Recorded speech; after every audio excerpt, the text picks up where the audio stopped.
कर रहा है। ऐसे बेवकूफ लोग जब दीन का काम करेंगे तो गल्लू व अज़ल्लू, खुद गुमराह होंगे, लोगों को गुमराह करेंगे, और यही कर रहे हो आप लोग। हदीस समझने की सलाहियत नहीं है यार तुम लोग। माज़अल्लाह शेखुल हदीस बने फिरते हो, फजीलतुल शेख चिल्ली और हफीज़हुल्लाह बने फिर रहे हो तुम लोग। हाँ, पहले आप है ना, हम जो बोल रहे हैं उसका बात का जवाब दीजिए आप। अच्छा, तुम्हारे अब्बा खाया है मैंने, तुम जो बोलो उसका जवाब दूं, क्या है? हाँ, ये आप लोग अल्लाह को जगह से पाक मानते हो। अल्हम्दुलिल्लाह सुम्मा अल्हम्दुलिल्लाह। और आप जिनकी पैरवी करते हैं अबू हनीफा की, हाँ, वो तो अल्लाह को अर्श पर मानते हैं। कौन मानते? अरे अबू हनीफा अल्लाह को अर्श पर मानते हैं। तुम्हारे कान में आके कहा पहले इमाम अबू हनीफा ने मैं अल्लाह को अर्श पे मानता हूँ? अरे तुम्हारे मजहब की किताब का हवाला दे रहा हूँ मैं शायद। हाँ, हाँ, शरह अक़ीदतुत तहविया में है। मालूम था तुम आ जाके तुम्हारा पूरा इन्हिसार इसी पर है। तो पहले बात तो सुनो, पहले बात सुनिए, आप बात सुनिए उसके बाद में बोलिए। हाँ, शरह अक़ीदतुत तहविया में है कि इमाम अबू हनीफा से पूछा गया उस शख्स के बारे में क्या ख्याल है कि जो कहे कि मुझे नहीं मालूम अल्लाह आसमान पर है या जमीन पर, तो अबू हनीफा कहते हैं कि वो काफिर है, क्योंकि अल्लाह ने खुद फरमाया अर्रहमान अला अर्श इस्तवा, रहमान अर्श पर बैठा हुआ है। बताओ अब। मुझे मालूम था तुम यही पेश करोगे और इसी को दिखा दिखा कर आपने पूरी कौम को गुमराह किया कि देखो हनफी फिक्र में तो इमाम अबू हनीफा के मुकल्लिद हैं, लेकिन अकीदा उनके खिलाफ रखते हैं। और तुम्हारे ख्याल से क्या ये मसला इससे पेशतर मेरे पास नहीं आया होगा? बिहम्दिल्लाह सुम्मा अल्हम्दुलिल्लाह, इस फकीर हनफी रज़वी बरेलवी ने इमाम आजम को पी लिया, और मेरे कतरे कतरे में इमाम आजम अबू हनीफा रज़ी अल्लाह तबारक व तआला का फैज है। और इसका भी ऐसा सम्मान शिकन जवाब दूंगा कि इसके बाद अब्दुल रहमान सेल्फी, समझे, तुम किसी पूरी कौम को मुंह दिखाने के लायक नहीं रहोगे। बाद में वही आप सब रहेंगे बोलना या तो अब्दुल रहमान सेल्फी हमारा आदमी था ही नहीं, समझे, गूगल के मुकल्लिद हो तुम लोग, असल में हो गैर मुकल्लिद, लेकिन तुम्हारा सब कुछ इन्हिसार गूगल से ही है। वहीं जाके दनादन कॉपी पेस्ट मार कर तुम कौम में अल्लामतुद्दार बने फिरते हो। तो तुम कितने बड़े अल्लामा फहामा उसामा उबामा पजामा हो ना, आज तुम्हारी सारी हैकड़ी निकालता हूं मैं। ये जो तुमने पेश किया ना शरह अक़ीदतुत तहविया का हवाला, हेलो, उसका जवाब दीजिए आप, उसका जवाब दीजिए। चपड़ चपड़ मत करना, वरना ऐसा गायब कर दूंगा कि दुनिया के सारे सर्च इंजन तुमको ढूंढने से खातिर रह जाएंगे। देखिए आप अल्लामा फहामा और उबामा जो बने फिर रहे हो, मगर आपकी जबान सही नहीं है। अरे यार कितने बड़े घाव हो तुम यार। उसका भी देखा तुमने सवाल किया, मुझको जवाब का मौका तो दो। बात की है उससे। अरे मेरे जवाब का मौका तो दे अल्लाह के बंदे। हाँ, जवाब दीजिए आप, इस बात का जवाब दीजिए पहले। तुमने जिस किताब का हवाला पेश किया है हमारी शरह अक़ीदतुत तहविया, उसके मुसन्निफ है इब्न अबील इज़्ज़, जिनका इंतकाल हिजरी 792 में हुआ।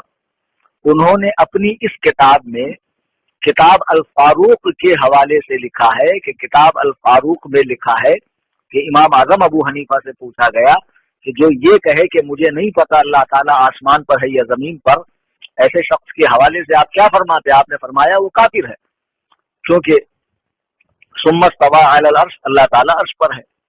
अब ये हमारी किताब शरह अक़ीदतुत तहविया में किताब अल फारूक से लिया गया है, और किताब अल फारूक के हवाले से अल्लामा ज़हबी रहमहुल्लाह ने सियर आलामुन नुबला जिल्द 18 सफ़ा नंबर 509 पे लिखा है कि ये किताब, इस किताब में मौजू और बातिल हदीसें हैं, और इसके मुसन्निफ है इस्माइल अंसारी अल हरवी। हेलो, हाँ बोलिए। इस किताब अल फारूक के मुसन्निफ है अबू इस्माइल अंसारी अल हरवी, जिनका इंतकाल हिजरी 481 में हुआ है।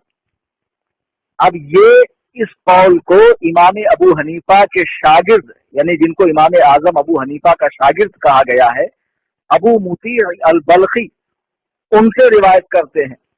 हालांकि अबू मुती अल बल्खी का इंतकाल हिजरी 220 में हुआ और अबू इस्माइल अंसारी अल हरवी का इंतकाल हिजरी 481 में हुआ, तो दोनों के बीच में 270 साल का फासला है। अभी ये बताओ 270 साल के बीच में की सनदें कहाँ हैं? ان کے بیچ میں کہ راوی کہاں ہے؟ ڈائریکٹ ابو اسماعیل انصاری الحربی نے ابو مطیع البلخی سے یہ روایت کیسے نقل کی جبکہ ان دونوں کے بیچ میں 270 سال کا فاصلہ ہے؟ کتنی عجیب بات ہے کہ حدیثوں کے معاملے میں آپ لوگ ڈیمانڈ کرتے ہیں کہ صحیح حدیث پیش کرو جس کی سند ایک دم اعلیٰ کوالٹی کی ہونی چاہیے، اور ایک ایسا مسئلہ جس کا تعلق عقیدے سے ہے اس کو امام اعظم ابو حنیفہ کی طرف منسوب کرتے ہوئے آپ کو ذرہ برابر شرم نہیں محسوس ہوئی کہ جس عقیدے کی سرے سے کوئی سند ہی نہیں ہے اس کو آپ امام ابو حنیفہ کی طرف کر رہے ہیں؟ اس واقعے کو کیسے نقل کیا گیا؟ ارے یار میری بات سنو، اس کا جواب دے رہا ہوں میں، کیسے نقل کیا گیا؟ ہلو، ابو مطیع البلخی جن سے یہ بات ابو اسماعیل انصاری الحربی نے لی ہے، ان کے اور ابو مطیع کے بیچ میں 270 سال کا فاصلہ، پہلی بات یہ۔ دوسری بات، ابو مطیع البلخی کے بارے میں ابن معین نے کہا ہے لیس بشیء، اس کی روایتیں لینے کے لائق نہیں ہے، وہ کوئی چیز نہیں ہے۔ ابن حبان نے اس کے تعلق سے کہا ہے کہ وہ مرجیہ کا سردار تھا، سنت اور اہل سنت سے دشمنی کرتا تھا۔ امام بخاری رحمہ اللہ نے اس کے تعلق سے کہا ضعیف، وہ ضعیف ہے، اس کا تعلق اہل رائے سے تھا۔ اب اس کی تفصیل دیکھنی ہے تو میزان الاعتدال جلد 1 صفحہ 574 پر دیکھیے۔ اور یہ تو چھوڑو، تمہارے سب سے بڑے ناصر الدین البانی ماضی قریب میں جس خبیث اعظم نے معاذ اللہ رب العالمین سیاہ ستانے سے بھی بہت سی احادیث نکال کر لیٹسٹ مجموعہ بنا دیا حدیثوں کا، اس نے بھی اسے جھوٹا اور حدیثوں کا گلنے والا کہا ہے۔ اور تمہارے زبیر علی زئی نے فتاوی علمیہ جلد 1 صفحہ 137 پر اس کو حدیثوں کا گڑنے والا کہا ہے۔ اب تم خود بتاؤ ابو مطیع البلخی پر، ہلو، اتنے بڑے بڑے ائمہ حدیث نے، تمہارے علماء نے اسے ضعیف کہا ہے، اسے کذاب کہا ہے، اہل رائے میں شمار کیا ہے، اسے بد مذہب شمار کیا ہے۔ ایسے شخص کی روایت لیتے ہوئے تمہیں ذرہ برابر شرم نہیں آئی؟